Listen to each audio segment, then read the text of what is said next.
isigcawu seshumi nesithupha sencwadi esiyibhalelwe uLungisani Mavundla esihloko sithi unyaka wesethembiso season 3. Kuthatha ukusa seyikhalile nenguku zokuqala bathule bonke la endlini kuyo sekugcwele umndeni wakwaNtuli kubalwa abazali bakwaMazwakhe noMazwakhe uqobo owakwaMkhize kanjalo noMaqhawe.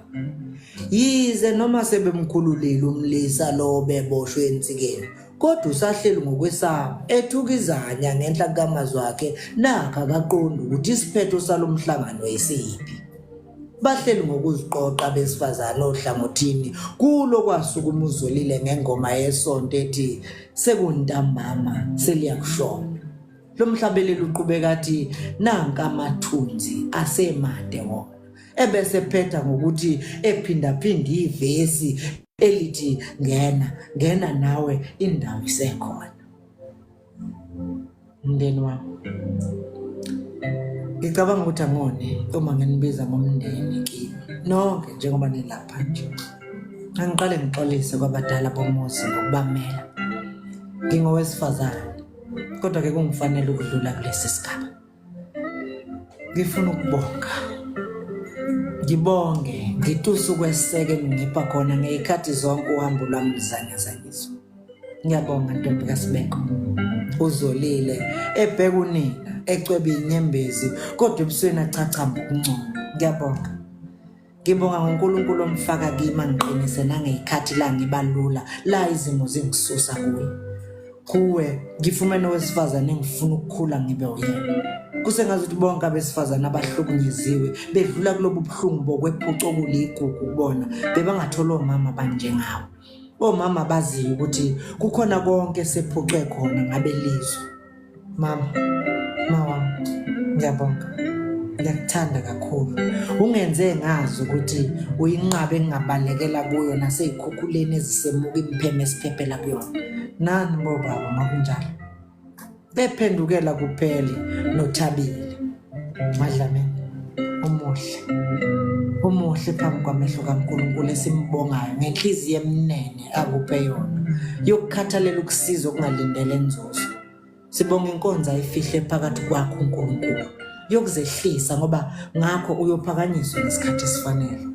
Ngibonga ngezeluleko zakho ube umthombo wamanzi acwebile engiwaphuze ngancama ngagcwaliswa ngokuthando olungenamgomo nolungenambandela. Ngiyazi ukuthi njengamanje nginjengenja nje ejaha inyamazane nangesikhathi amanxeba esabhipha. Futhi kunokwenzeka kulokhu kujaha kwami ngiyihudle kabuhlungu amanxeba ngilimale ngingabe ngisayifica nalenyamazane engijahayo.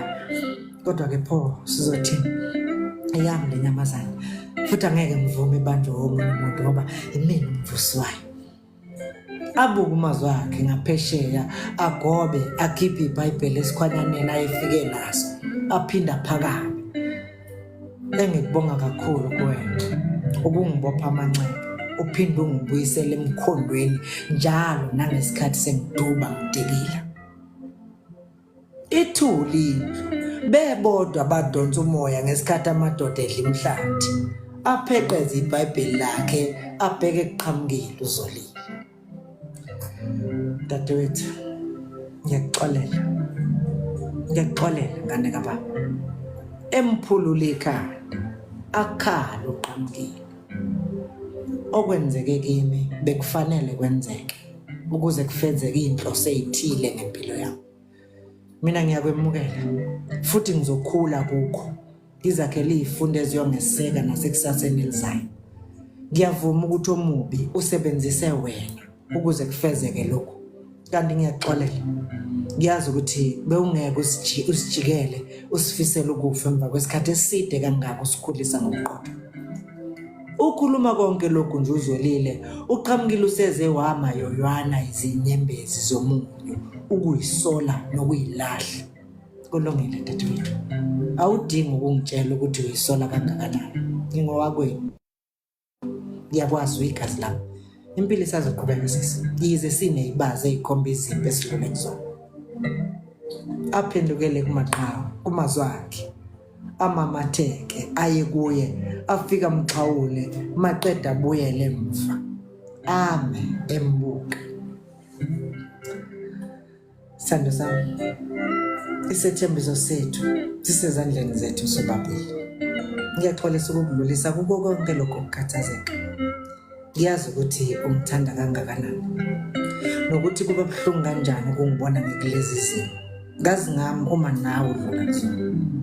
Sempisi phela mphemba uthando lwakho kimi lungangamabhilidi lumqedela ubuthongo. Sheshe uqede ngeemfuno zikababa ngithathe. Sengikulungela ukuyoba ingqonqodwane yomngakho ozoyala amakhosikazi ayoze emva kwami. Ahlale phansi. Ndodakazi, uNtweni uyisemncane kaZolile esuku. Siyabonga ngamazwi neyincomo nje usinikeza zona. Sibonga futhi nokusehlisa ulaka nefuthe konke nje ngokubo okwenziwe kuwena. Kakhulu sibonga ukuthi usikhumbuze ukuthi naphezulu kwezimo ezisehlukanisayo sisewumndeni omunye onezinto ezinhle osiphokophelele phambili. Sumndeni omunye. Siyayiqhenya ngokuba nendodakazi efana nawe. Ngifisa wazi-ke ngane yami ukuthi awukapholi kulamanqamo nawe. Ungalingi ucabanga ukuthi usupholile ngoba langalimbi uyothunuka lisilonda sivuke sibe sisha. Siyabonga ukuba usisebenzise njengelanga kulo zokothisela lesi silonda sakho. Ukhalele kithi ngoba isilonda esipholela ngaphakathi siyawubolisa umzimba. Sikhupha ubomvu obuzonukela naba bengekho mhlasiqa. Iqiniso baba. Uphele. Ingakho sizocela nje ukuthi uZolile ke sehle naye siye eThekwini ukuze athole ukwelulekwa kwezinga eliphezulu elizoqinisekisa ukwelulama okupheleleyo. Nathi njengabangani bakhe siyafisa ukwenza konke singakwenza ukuze siyidelise ngokuthi lokhu kubalwa njengazo zonke izigigaba aseke wadlula kuzo kwawelela ngaphesheya. Baningi abantu abafika kulesi sigaba baba bese bethi kuphelile ngempilo yabo. Iqiniso kube ukuthi ngelinye nje lamatshe azobawelisela ngaphesheya. Cha. Bangisanezwa ke bantwana bami. Kanti bengisathi niseza kahle. Umkhizi uyise kaZolile. Unithini manje? Akene nabeke kuleli ledo lapha. Phela lo muntu usewumuntu womuntu. Akuselula sivele simdedele nje kanjalo. Ngaphandle koma ukuthi lo luhle lesenilwakhile. Bayixoxeke leyo kuye edolobheni kaZolile bebeka nezizathu ezizala isidingo salokhu nokuthi umazi wakhe nophele bazombheka bamelusi. Emva kokuvumelana uZolile acela ukubeka wakhe okugcina. Inonke la endlini nakuwe mne wethu uZolile ekhomba umdlwenguli.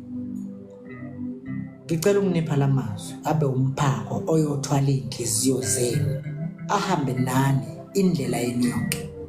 Abasekolose sehluko sesithathu kusukela evesini le-12 kuya kwele-14 la kufundeka khona kanje.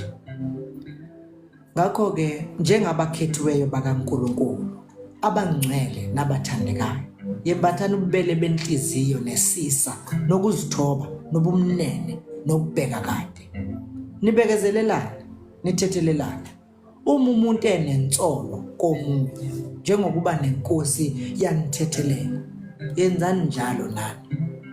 Kepha phezu kwakho konke, aphezu kwakho konke lokho, yembathana uthando oluyisibopho sokuphelela.